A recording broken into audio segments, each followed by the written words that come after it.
இன்றைய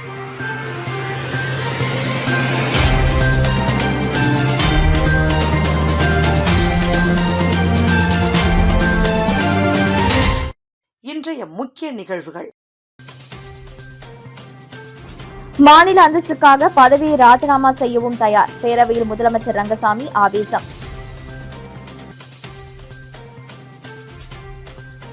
ஆம்புலன்ஸில் பெண் நோயாளி உயிரிழந்த விவகாரம், உடன் சென்ற செவிலியரை விடுவிக்க மாவட்ட ஆட்சியரிடம் மனு.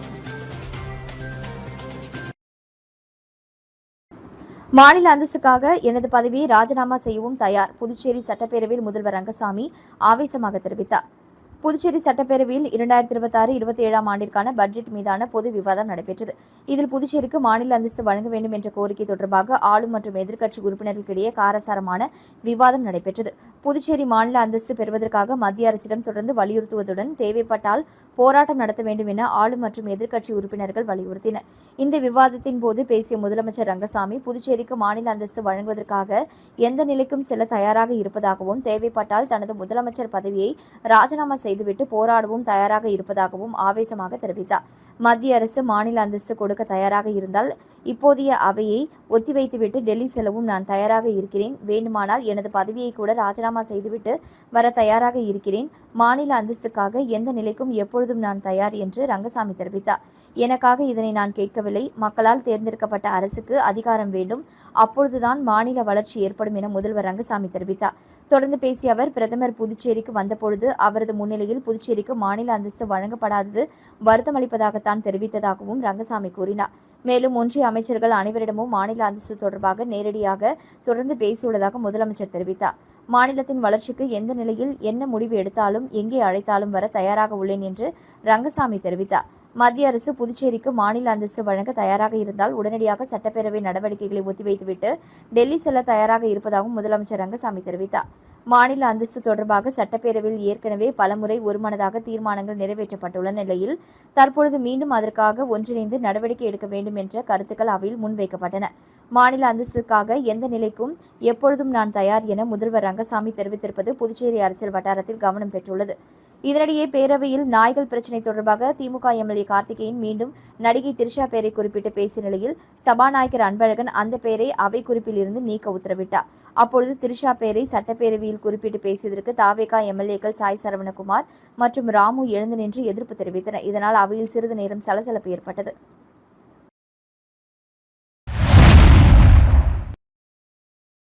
வில்லியனூர் அடுத்த கூடப்பாக்கம் அருகே கஞ்சா விற்பனையில் ஈடுபட்ட தொண்டமாநத்தம் பகுதியைச் சேர்ந்த சதீஷ் என்பவரை போதைப்பொருள் தடுப்பு அதிரடிப்படையினர் பிடித்து வில்லியனூர் காவல் நிலையத்தில் ஒப்படைத்தனர். புதுச்சேரி வில்லியனூரை அடுத்த கூடப்பாக்கம் ஏரிக்கரை பகுதி அருகே கஞ்சா விற்பனை செய்வதாக போதைப்பொருள் தடுப்பு அதிரடிப்படையினருக்கு ரகசிய தகவல் கிடைத்தது. அதன் பேரில் ரகசியமாக சென்ற போதைப்பொருள் தடுப்பு அதிரடி படையினர் கஞ்சா விற்பனையில் ஈடுபட்ட தொண்டமாநத்தம் கிராமத்தை சேர்ந்த பாலகிருஷ்ணனின் மகன் சதீஷ் என்பவரை பிடித்து அவரிடம் இருந்த 96 கிராம் கஞ்சாவை பறிமுதல் செய்து காவல் நிலையத்தில் ஒப்படைத்தனர். விசாரணையில் பள்ளி மற்றும் கல்லூரி மாணவர்கள், இளைஞர்களுக்கு கஞ்சா விற்பனையில் ஈடுபட்டது தெரியவந்தது. பின்னர் மேற்கு சட்ட ஒழுங்கு காவல் கண்காணிப்பாளர் சுப்பிரமணியன் உத்தரவின் பேரில் வில்லியனூர் காவல் நிலைய ஆய்வாளர் கலைச்செல்வன் மேற்பார்வையில் உதவி ஆய்வாளர் திருமுருகன் கஞ்சா விற்பனையில் ஈடுபட்ட சதீஷ் மீது வழக்கு பதிந்து நீதிமன்றத்தில் ஆஜர்படுத்தி காலாப்பட்டு மத்திய சிறையில் அடைத்தனர். ஆம்புலன்ஸ் வழக்கில் செவிலியரை விடுவிக்க கோரிக்கை, மாவட்ட ஆட்சியரை சந்தித்த அரசு மருத்துவமனை செவிலியர்கள் மனு. நடவடிக்கை இல்லையெனில் போராட்டம். காரைக்காலில் ஆம்புலன்ஸில் ஆக்சிஜன் குழாய் கழன்றதாக கூறப்படும் சம்பவத்தில் பெண் ஒருவர் உயிரிழந்த விவகாரம் தொடர்பான வழக்கில் நோயாளியுடன் ஆம்புலன்ஸில் சென்ற ஆண் செவிலியர் சேர்க்கப்பட்டுள்ளதாக கூறி அவரை வழக்கிலிருந்து விடுவிக்க கோரி அரசு பொது மருத்துவமனை செவிலியர்கள் மற்றும் அரசு ஊழியர் சம்மேளனத்தினர் மாவட்ட ஆட்சியரை சந்தித்து கோரிக்கையை விடுத்தனர். காரைக்கால் அரசு பொது மருத்துவமனையில் இருந்து கடந்த வாரம் மேல் சிகிச்சைக்காக புதுச்சேரிக்கு ஆம்புலன்ஸ் மூலம் அழைத்து செல்லப்பட்ட பெண் ஒருவர் செல்லும் வழியில் ஆம்புலன்ஸில் இருந்த ஆக்சிஜன் குழாய் அழுத்தம் காரணமாக கழன்றதாக கூறப்படும் நிலையில் உயிரிழந்தார். இந்த சம்பவம் காரைக்காலில் பெரும் பரபரப்பை ஏற்படுத்தியதுடன் இதுகுறித்து போலீசார் விசாரணை மேற்கொண்டு வருகின்றனர். இந்நிலையில் சம்பவம் தொடர்பான வழக்கில் நோயாளியுடன் சென்ற ஆண் செவிலியர் சேர்க்கப்பட்டுள்ளதாக கூறி காரைக்கால் அரசு பொது மருத்துவமனை செவிலியர்கள் அரசு ஊழியர் சம்மேளனத்தினருடன் இணைந்து மாவட்ட ஆட்சியரை சந்தித்தனர். ஆண் செவிலியர் சம்பவத்தில் நேரடி நேரடியாக தொடர்பில்லாத நிலையில் அவரை வழக்கிலிருந்து விடுவிக்க வேண்டும் என மாவட்ட ஆட்சியரிடம் கோரிக்கை விடுத்ததாக தெரிவிக்கப்பட்டுள்ளது. இதுகுறித்து பேசிய அரசு ஊழியர் சம்மேளன காரைக்கால் தலைவர் சுப்பிரமணியன், இந்த சம்பவம் தொடர்பாக ஏற்கனவே வட்டாட்சியர் தலைமையில் விசாரணை குழு அமைக்கப்பட்டுள்ளதாகவும் அந்த குழுவின் விசாரணை அறிக்கை கிடைத்தவுடன் உரிய நடவடிக்கை எடுக்கப்படும் என மாவட்ட ஆட்சியர் தெரிவித்ததாகவும் கூறினார். மேலும் ஆண் செவிலியரை வழக்கிலிருந்து விடுவிப்பது உள்ளிட்ட கோரிக்கைகள் தொடர்பாக உரிய நடவடிக்கை எடுக்கப்படாவிட்டால் மருத்துவத்துறை ஊழியர்களை ஒருங்கிணைத்து மாபெரும் போராட்டம் நடத்தப்படும் என அரசு ஊழியர் சம்மேளனம் சார்பில் எச்சரிக்கை விடுக்கப்பட்டுள்ளது.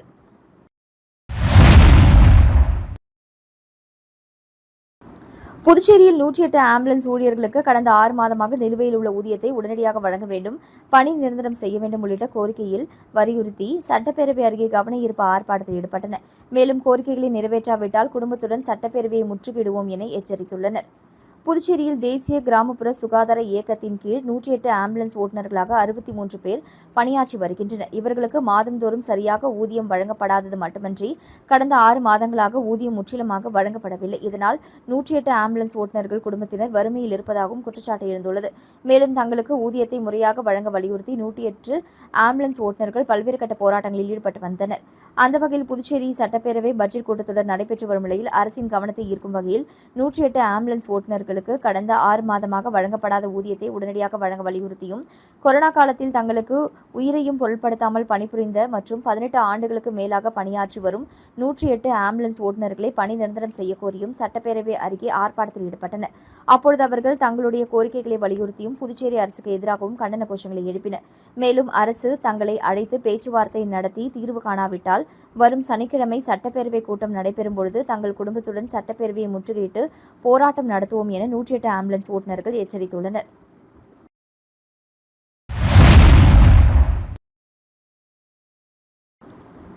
வில்லியனூர் தொகுதியில் PMAY 2.0 திட்டத்தின் கீழ் 18 பயனாளிகளுக்கு 2ஆம் தவணை பணி ஆணை சட்டமன்ற உறுப்பினர் ரவிக்குமார் வழங்கினார்.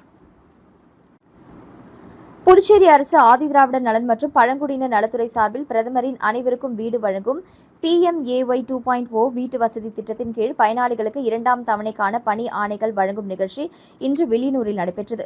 வில்லியனூர் சட்டமன்ற உறுப்பினர் ரவிக்குமார் தலைமையில் நடைபெற்ற நிகழ்ச்சியில் தொகுதியைச் சேர்ந்த தகுதியான பயனாளிகளுக்கு 2ஆம் தவணைக்கான பணி ஆணைகள் வழங்கப்பட்டன. இத்திட்டத்தின் கீழ் ஆதிதிராவிடர் பயனாளிகளுக்கு ஒரு பயனாளிக்கு மொத்தம் 7 லட்சம் ரூபாய் வரை நிதியுதவி வழங்கப்பட உள்ள நிலையில் இன்று நடைபெற்ற நிகழ்ச்சியில் 18 பயனாளிகளுக்கு தலா 1,85,000 ரூபாய் வீதம் 2ஆம் தவணைக்கான பணி ஆணைகளை சட்டமன்ற உறுப்பினர் ரவிக்குமார் வழங்கினார். பணி ஆணைகளை பெற்றுக்கொண்ட பயனாளிகள் அதனை பயன்படுத்தி தங்களது வீட்டு கட்டுமான பணிகளை தொடர்ந்து மேற்கொள்ளுமாறு அறிவுறுத்தப்பட்டனர். நிகழ்ச்சியில் ஆதிதிராவிடர் நலன் மற்றும் பழங்குடியினர் நலத்துறை அதிகாரி ஜெயலட்சுமி, உள்ளாட்சி பிரதிநிதிகள் மற்றும் திட்டத்தின் கீழ் பயன்பெறும் பயனாளிகள் கலந்து கொண்டனர். அரசின் PMAY 2.0 திட்டத்தின் மூலம் வீடு கட்டும் பயனாளிகளுக்கு தேவையான நிதியுதவி படிப்படியாக வழங்கப்பட்டு வருவதால் தகுதியான பயனாளிகள் இதனை முறையாக பயன்படுத்தி தங்களது சொந்த வீட்டு கனவை நிறைவேற்றிக் கொள்ள முடியும் என தெரிவிக்கப்பட்டது.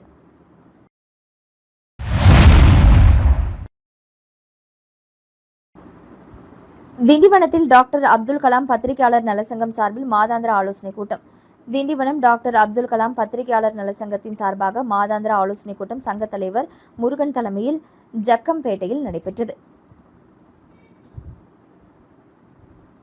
ஜக்காம்பேட்டையில் உள்ள அரசு விருந்தினர் மாளிகையில் நடைபெற்றது. கூட்டத்திற்கு பழனி, முருகையன், முல்லைக்குமார் ஆகிய நிர்வாகிகள் முன்னிலை வகித்தனர். சங்க பொருளாளர் சங்கர் கணேஷ் அனைவரையும் வரவேற்று பேசினார்.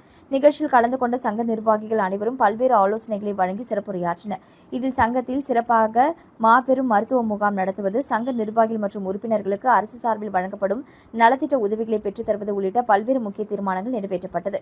நிகழ்ச்சியில் கோகுல்ராஜ், வானூர் ரவி, சையத் ரஃபி, சண்முகம், வெங்கட்ராவ், சரண்ராஜ், ரவி, ஆனந்த் உள்ளிட்ட சங்க நிர்வாகிகள் கலந்து கொண்டனர். நிகழ்ச்சி முடிவில் சங்க செயலாளர் சுரேஷ் நன்றி கூறினார்.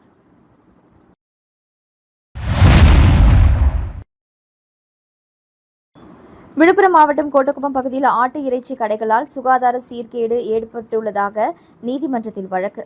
இறைச்சி வெட்டுவதற்கு தடை விதிக்க கோட்டக்குப்பம் நகராட்சி மாற்று இடம் வேண்டி மனு அளித்த கறிக்கடை உரிமையாளர்கள் மற்றும் தொழிலாளர்கள். விழுப்புரம் மாவட்டம் கோட்டக்குப்பம் நகராட்சிக்கு உட்பட்ட சின்ன கோட்டக்குப்பம் கறிக்கடை வீதியில் கடந்த 50 வருடங்களுக்கு மேலாக 30க்கும் மேற்பட்ட ஆடு மற்றும் கோழி இறைச்சி கடைகள் உள்ளது.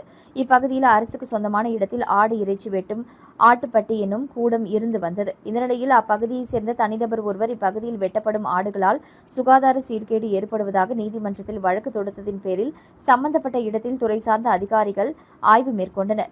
இந்த நிலையில் கடந்த சில தினங்களுக்கு முன்பு நகராட்சி நிர்வாகம் சார்பில் ஆட்டுப்பட்டிக்கு சீல் வைத்தனர்.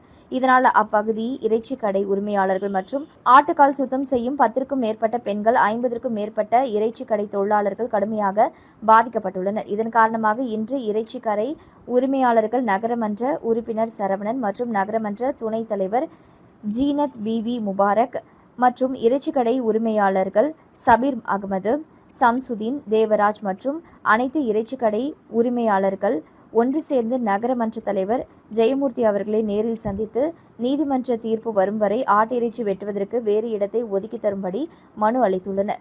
இதை பெற்றுக்கொண்ட நகரமன்ற தலைவர் அதிகாரிகளுடன் ஆலோசனை செய்து உரிய ஏற்பாடு செய்வதாக வாக்குறுதி அளித்தார்.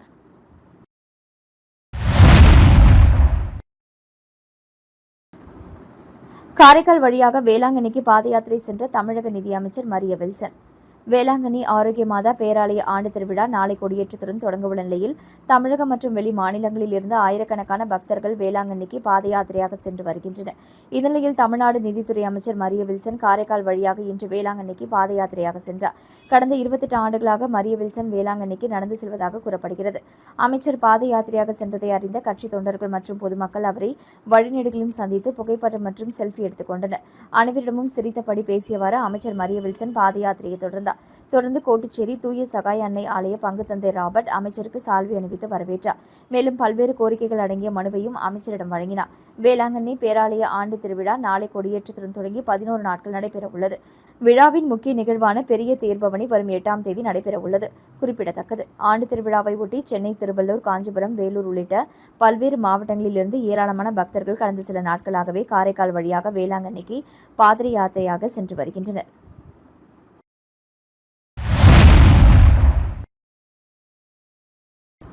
வில்லியனூர் ஸ்ரீ திருக்காமேஸ்வரர் ஆலய மாட வீதியை 146வது மாதமாக வலம் வந்த பௌர்ணமி விழா குழுவினர் திருமணம், குழந்தை வரம் உள்ளிட்ட வேண்டுதலுக்காக கலசம் ஏந்தி பக்தர்கள் வழிபாடு செய்தனர். புதுவை மாநிலம் வில்லியனூர் பகுதியில் அருள்மிகு ஸ்ரீ கோகிலாம்பிகை சமேத ஸ்ரீ திருக்காமேஸ்வரர் ஆலயம் அமைந்துள்ளது. இவ்வாலயத்தில் பௌர்ணமி நாளை முன்னிட்டு பௌர்ணமி விழா குழுவினர் சார்பில் 146வது மாதமாக மாட வீதியை வலம் வந்து சிறப்பு வழிபாடு நடைபெற்றது. இதையொட்டி ஆலய வளாகத்தில் உள்ள பிரம்ம தீர்த்தத்தில் கலசம் வைத்து சிறப்பு பூஜைகள் மற்றும் தீபாராதனை நடைபெற்றது. தொடர்ந்து கலசம் ஏந்தி பக்தர்கள் ஆலய மாட வீதியை வலம் வந்து சுவாமி தரிசனம் செய்தனர். திருமணம், குழந்தை வரம், சுகப்பிரசவம், கல்வி, வேலைவாய்ப்பு மற்றும் குடும்ப பிரச்சினைகள் தீர வேண்டும் உள்ளிட்ட பல்வேறு வேண்டுதல்களை முன்வைத்து பக்தர்கள் கலசம் ஏந்தி ஆலயத்தை வலம் வந்து வழிபட்டனர். இவ்வாறு பிரார்த்தனை செய்து வழிபடுவதன் மூலம் தங்களது வேண்டுதல்கள் நிறைவேறுவதாக பக்தர்கள் நம்பிக்கை தெரிவிக்கின்றனர். இந்த பௌர்ணமி வழிபாட்டில் திரளான பக்தர்கள் கலந்து கொண்டு மாட வீதியை வலம் வந்து ஸ்ரீ திருக்காமேஸ்வரரை தரிசனம் செய்தனர். விழாவின் நிறைவாக பங்கேற்ற பக்தர்கள் அனைவருக்கும் அன்னதானம் வழங்கப்பட்டது. விழாவிற்கான ஏற்பாடுகளை பௌர்ணமி விழா குழுவினர் முருகன், சிவாச்சாரியார், செம்மனேரி, பரமநாதன், சிவகுமார், ஆறுமுகம், திருஞான சம்பந்தம் மற்றும் இளைஞர் குழுவினர் புருஷோத்தமன், சித்திக், பிரகதீஷ், எழில், அன்பு, குருபாலன், மோகன், வினோத், ஜெயபால், பிரவீன், சதீஷ் உள்ளிட்டோர் சிறப்பாக செய்திருந்தனர். விளம்பர இடைவேளைக்கு பிறகு செய்திகள் தொடரும்.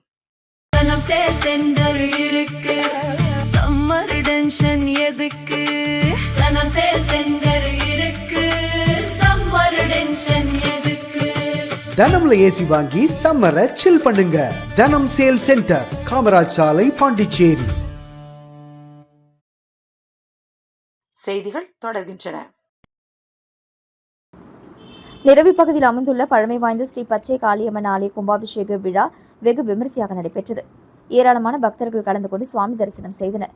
காரைக்கால் மாவட்டம் நிரவி கிராமத்தில் அமைந்துள்ள பழமை வாய்ந்த ஸ்ரீ பச்சை காளியம்மன் ஆலயத்தில் 12 ஆண்டுகளுக்கு பிறகு கும்பாபிஷேகம் நடத்த திட்டமிட்டு அதற்கான பூர்வாங்க வேலைகள் கடந்த சில மாதங்களாகவே நடைபெற்று வந்த நிலையில் கடந்த 26ஆம் தேதி அன்று காலை விக்னேஸ்வர பூஜையுடன் துவங்கி மாலை முதல் கால யாகசாலை பூஜையுடன் கும்பாபிஷேக விழா துவங்கியது.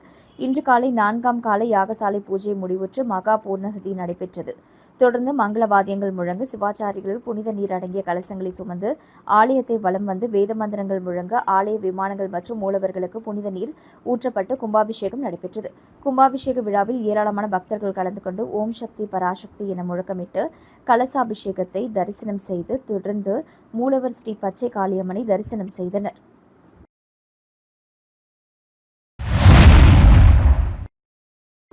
புதுச்சேரி கடற்கரையில் சிறப்பு தூய்மை பணி. புதுச்சேரி கடற்கரையில் rotary club of Pondicherry, divine city மற்றும் ஆச்சாரியா சம்பூர்ணா வித்யாலயா மேல்நிலைப் பள்ளியின் மாணவர்கள் இணைந்து சிறப்பு தூய்மை பணியை மேற்கொண்டனர்.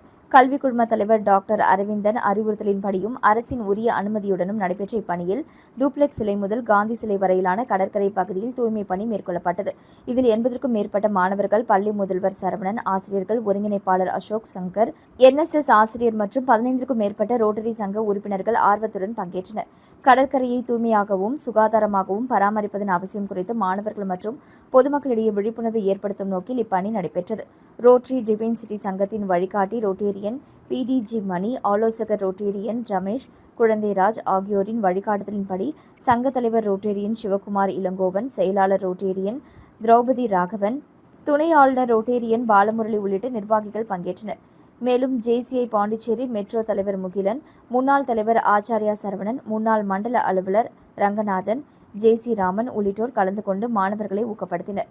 ஆச்சாரியா பள்ளி முதல்வர் சரவணன் ரோட்டரி கிளப் டிவைன் நிர்வாகிகள் அனைவரையும் வரவேற்று சால்வை அணிவித்து கௌரவப்படுத்தினார்.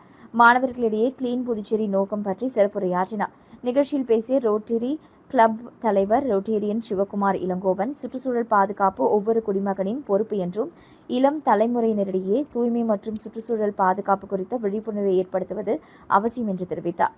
தூய்மையான கடற்கரை, ஆரோக்கியமான சமுதாயம் என்ற நோக்கத்துடன் தொடர்ந்து சுற்றுச்சூழல் மற்றும் சமூக நலத்திட்டங்கள் செயல்படுத்த உள்ளதாக ரோட்டரி கிளப் நிர்வாகத்தினர் தெரிவித்தனர்.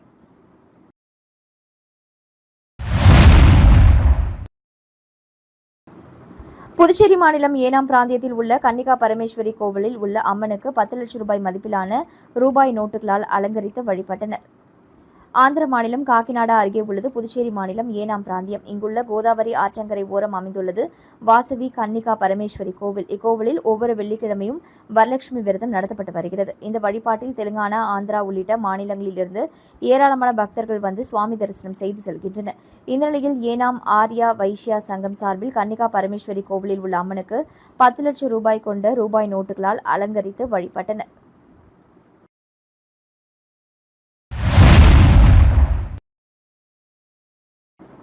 காரைக்கால் SC/ST மக்கள் நல கூட்டமைப்பு ஆலோசனைக் கூட்டம். பல்வேறு கோரிக்கைகளை வலியுறுத்தி தீர்மானங்கள் நிறைவேற்றம். காரைக்கால் மாவட்ட SC/ST மக்கள் நல கூட்டமைப்பு சார்பில் தாழ்த்தப்பட்ட மற்றும் பழங்குடியின மக்களின் நலன் தொடர்பான ஆலோசனைக் கூட்டம் காரைக்காலில் நடைபெற்றது. கூட்டத்தில் புதுச்சேரி அரசின் 2026-27 ஆண்டிற்கான நிதிநிலை அறிக்கையில் சமூக நலனுக்காக ஒதுக்கப்பட்டுள்ள நிதி மற்றும் திட்டங்களை முறையாக செயல்படுத்த வேண்டும் என வலியுறுத்தப்பட்டது. மேலும் பெண்களுக்கான தொழில் பயிற்சி நிலையம் அமைத்தல், பள்ளி மாணவர்களுக்கு சிற்றுண்டியுடன் மாலை நேர வகுப்புகள் நடத்துதல், போட்டித் தேர்வுக்கான பயிற்சி வகுப்புகளை எடுத்தல், ஆதிதிராவிட பெண்களுக்கு நில உடைமை வழங்குதல் உள்ளிட்ட பல்வேறு கோரிக்கைகள் முன்வைக்கப்பட்டன. பழமை வாய்ந்த சமுதாய கூடங்கள் மற்றும் கிராம நூலகங்களை சீரமைத்தல், ஆதிதிராவிடர்களுக்கான சுடுகாடு மற்றும் இடுகாடுகளை மேம்படுத்துதல், தொழில்துறை கல்வி பயின்ற பட்டதாரிகள் தொழில் தொடங்க 5 லட்சம் ரூபாய் முதல் 10 லட்சம் ரூபாய் வரை வட்டியில்லா கடன் வழங்குதல் உள்ளிட்ட கோரிக்கைகளும் வலியுறுத்தப்பட்டன. கிராமப்புறங்களில் குடிமகனை பட்டா அளவை 800 சதுர அடியாகவும், நகர்ப்புறங்களில் 600 சதுர அடியாகவும் உயர்த்த வேண்டும் என்றும், வீட்டு மனை வழங்குவதற்கான நிதியை அதிகரிக்க வேண்டும் என்றும் கூட்டத்தில் கோரிக்கை விடுக்கப்பட்டது. மேலும் மழைக்காலங்களில் வேலைவாய்ப்பின்றி இருக்கும் ஆதிதிராவிட தொழிலாளர்களுக்கு நிவாரணத் தொகை வழங்க வேண்டும், காரைக்கால் நகர பகுதியில் வசிக்கும் பூர்வீக குடிமக்களுக்கு கல்வி மற்றும் வேலை வாய்ப்புகளில் முன்னுரிமை வழங்க வேண்டும் உள்ளிட்ட கோரிக்கைகளும் முன்வைக்கப்பட்டன. காரைக்கால் மாவட்டத்தில் குடிமனை பட்டாவுக்காக பல ஆண்டுகளாக காத்திருக்கும் மக்களின் கோரிக்கையை அரசு உடனடியாக நிறைவேற்ற வேண்டும் என்றும் கூட்டத்தில் வலியுறுத்தப்பட்டது. இக்கூட்டத்தில் காரைக்கால் மாவட்ட SC/ST மக்கள் நல கூட்டமைப்பு தலைவர் காமராஜ், செயலாளர் சந்திரசேகரன், துணைத் தலைவர்கள் மற்றும் நிர்வாகிகள் உள்ளிட்டோர் கலந்து கொண்டனர்.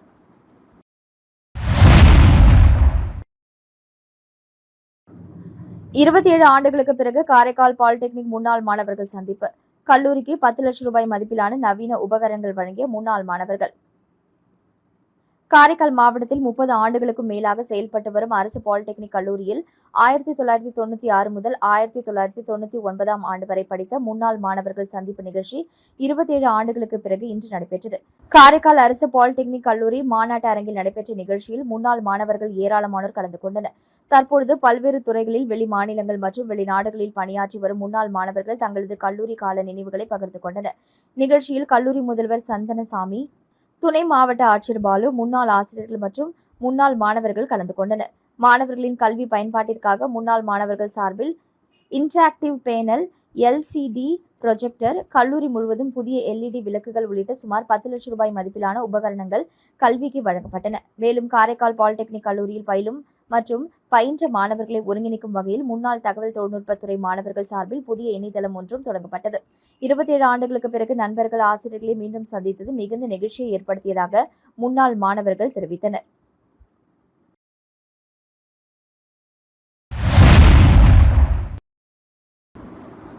மேட்டுப்பாளையம் அருள்மிகு ஸ்ரீ களம்காத்த கருமாரியம்மன் ஆலயத்தில் நடைபெற்ற ஊஞ்சல் உற்சவத்தில் திரளான பக்தர்கள் பங்கேற்றனர். புதுச்சேரி மாநிலம் மேட்டுப்பாளையம் பகுதியில் அமைந்துள்ள அருள்மிகு ஸ்ரீ களம்காத்த கருமாரியம்மன் ஆலயத்தில் ஆவணி மாத பௌர்ணமியை முன்னிட்டு தீச்சட்டி திருவிழா மற்றும் ஊஞ்சல் உற்சவம் வெகு சிறப்பாக நடைபெற்றது. இதையொட்டி காலை 8 மணியளவில் அம்மனுக்கு சிறப்பு அபிஷேகம் மற்றும் தீபாராதனை நடைபெற்றது. தொடர்ந்து மாலை 7 மணியளவில் அம்மனுக்கு சிறப்பு சந்தனக்காப்பு அலங்காரம் செய்யப்பட்டு சிறப்பு பூஜைகள் நடைபெற்றன. இதனைத் தொடர்ந்து இரவு 7:30 மணியளவில் பம்பை வாத்தியங்கள் முழங்க தீச்சட்டி எடுத்தல் நிகழ்ச்சி நடைபெற்றது. இதில் திரளான பக்தர்கள் கலந்து கொண்டு தீச்சட்டி ஏந்தி தங்களது நேர்த்திக் கடனை செலுத்தினர். பின்னர் மகா தீபம் ஏற்றும் நிகழ்ச்சியும், இரவு 8 மணியளவில் உற்சவர் சிறப்பு அலங்காரத்தில் உட்பிரகாரத்தை வலம் வரும் நிகழ்ச்சியும் நடைபெற்றது. தொடர்ந்து நடைபெற்ற ஊஞ்சல் உற்சவத்தில் திரளான பக்தர்கள் கலந்து கொண்டு சுவாமி தரிசனம் செய்தனர். விழாவின் நிறைவில் கலந்து கொண்ட பக்தர்கள் அனைவருக்கும் அன்னதானம் வழங்கப்பட்டது. விழாவிற்கான ஏற்பாடுகளை ஆலய நிர்வாகத்தினர், ஊர் பொதுமக்கள் மற்றும் ஆலய இளைஞர்கள் சிறப்பான முறையில் செய்திருந்தனர். காட்டேரிக்குப்பம் பகுதியில் அமைந்துள்ள 33 அடி உயர அருள்மிகு சுந்தரநாயகி உடனுரை அஷ்டலிங்கேஸ்வரர் ஆலயத்தில் ஆவணி மாத பௌர்ணமி பூஜை நடைபெற்றது. புதுச்சேரி மாநிலம் மண்ணாடிப்பட்டு கொம்யூனியன் காட்டேரிக்குப்பம் பகுதியில் அமைந்துள்ள 33 அடி உயர அருள்மிகு சுந்தரநாயகி உடனுரை அஷ்டலிங்கேஸ்வரர் திருக்கோவிலில் ஆவணி மாத பௌர்ணமியை முன்னிட்டு சிறப்பு பூஜைகள் நடைபெற்றது. இதில் சிவபெருமானுக்கு அலங்காரம் செய்து மகா தீபாராதனை காண்பிக்கப்பட்டது. மேலும் ஆலயத்தின் மேல் பௌர்ணமி தீபம் ஏற்றுதல் நிகழ்ச்சி நடைபெற்றது. தொடர்ந்து ஆலயத்தில் உள்ள அஷ்டலிங்கங்களுக்கும் அலங்காரங்கள் செய்து பூஜைகள் செய்யப்பட்டன. தொடர்ந்து சுந்தரநாயகி, அஷ்டபைரவர், நவகிரக விநாயகர், முருகப்பெருமான், வள்ளி தேவானை ஆகிய சுவாமிகளுக்கு அலங்காரங்கள் செய்து தீபாராதனை காண்பிக்கப்பட்டது. இதில் பக்தர்கள் திரளானோர் கலந்து கொண்டு சுவாமி தரிசனம் செய்தனர். இதனைத் தொடர்ந்து விழாவில் கலந்து கொண்ட பக்தர்கள் அனைவருக்கும் ஆலயம் சார்பாக அன்னதானம் வழங்கப்பட்டது. நிகழ்ச்சிக்கான ஏற்பாட்டினை அஷ்டலிங்க சிவாலய அன்னதான அறக்கட்டளை மற்றும் காட்டேரிக்குப்பம் கிராம பொதுமக்கள் வெகு சிறப்பாக செய்திருந்தனர். வில்லியனூர் அரசு ஆண்கள் தொடக்கப்பள்ளிக்கு தியாகி ஆ. முத்துக்குமாரசுவாமி பெயர் திருவுருவ படம் திறப்பு, மாணவர்களுக்கான அடையாள அட்டை வழங்குதல். வில்லியனூர் தேரோடும் வீதியில் அமைந்துள்ள அரசு ஆண்கள் தொடக்கப்பள்ளிக்கு தியாகி ஆ. முத்துக்குமாரசுவாமி அரசு ஆண்கள் தொடக்கப்பள்ளி என பெயர் சூட்டப்பட்டுள்ளது. இதனைத் தொடர்ந்து தியாகி ஆ. முத்துக்குமாரசுவாமியின் நினைவை போற்றும் வகையில் பள்ளி வளாகத்தில் அவரது திருவுருவப்படம் திறப்பு மற்றும் மாணவர்களுக்கு அடையாள அட்டை வழங்கும் நிகழ்ச்சி இன்று நடைபெற்றது. நிகழ்ச்சிக்கு 5ஆம் வட்ட ஆய்வாளர் புவியரசன் தலைமை வகித்தார். பள்ளி தலைமை ஆசிரியர் செல்வம் முன்னிலை வகித்தார். தியாகி ஆ. முத்துக்குமாரசுவாமியின் குடும்பத்தினர் சார்பில் மாணவர்களுக்கு அடையாள அட்டைகள் வழங்கப்பட்டன. இதில் தியாகியின் குடும்பத்தை சேர்ந்த முத்துக்குமரன், குபேர சிவகுமரன், விஜயகுமார், சந்திரா, செந்தாமரை செல்வி, மஞ்சு, தாமரை செல்வி, கார்த்திகா, புவியரசன் உள்ளிட்டோர் கலந்து கொண்டனர். நிகழ்ச்சியில் பள்ளி ஆசிரியர்கள் லூர்து சேவியர், வீரப்பன், பத்மாவதி, மாணவர்கள், பெற்றோர்கள் மற்றும் ராமன், ரஜினி, முருகன், சரவணன், விஜயன், ஜேசி சரவணன், தண்டபாணி, ஆசிரியர் பரசுராமன், சிவநேசன் உள்ளிட்டோர் கலந்து கொண்டு சிறப்பித்தனர். தியாகி ஆ. முத்துக்குமாரசுவாமியின் நினைவை இளம் தலைமுறையினரிடம் கொண்டு செல்லும் வகையில் நடைபெற்ற இந்நிகழ்ச்சி அனைவரின் பாராட்டையும் பெற்றது. மாஸ்டர் பேக்கரி மற்றும் ஸ்வீட்ஸ் 2வது கிளை திறப்பு விழாவில் புதுவை முதல்வர் ரங்கசாமி கலந்து கொண்டு குத்துவிளக்கேற்றி திறந்து வைத்தார். Puducherry master bakery and sweets நிறுவனத்தின் 2வது கிளை திறப்பு விழா இன்று காலை சிறப்பாக நடைபெற்றது.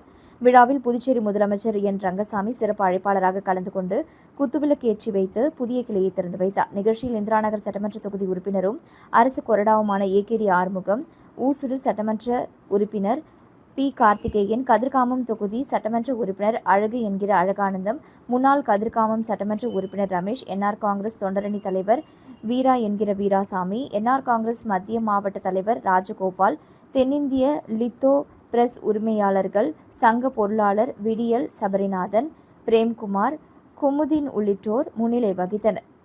புதிய கிளை திறப்பு விழாவில் மாஸ்டர் பேக்கரி அண்ட் ஸ்வீட்ஸ் நிறுவனத்தின் உரிமையாளர் சக்திவேல் மற்றும் குடும்பத்தினர், நண்பர்கள், வாடிக்கையாளர்கள் உள்ளிட்ட பலர் கலந்து கொண்டு சிறப்பித்தனர். புதிய கிளை மூலம் பொதுமக்களுக்கு தரமான பேக்கரி மற்றும் இனிப்பு வகைகள் உள்ளிட்ட பல்வேறு உணவுப் பொருட்கள் கிடைக்கும் என தெரிவிக்கப்பட்டது. விழாவை முன்னிட்டு பொதுமக்கள் மற்றும் வாடிக்கையாளர்களுக்கு சிறப்பு ஏற்பாடுகளும் செய்யப்பட்டிருந்தன. மீண்டும் இன்றைய முக்கிய நிகழ்வுகள். மாநில அந்தஸ்துக்காக பதவியை ராஜினாமா செய்யவும் தயார். பேரவையில் முதலமைச்சர் ரங்கசாமி ஆவேசம். ஆம்புலன்ஸில் பெண் நோயாளி உயிரிழந்த விவகாரம். உடன் சென்ற செவிலியரை விடுவிக்க மாவட்ட ஆட்சியரிடம் மனு.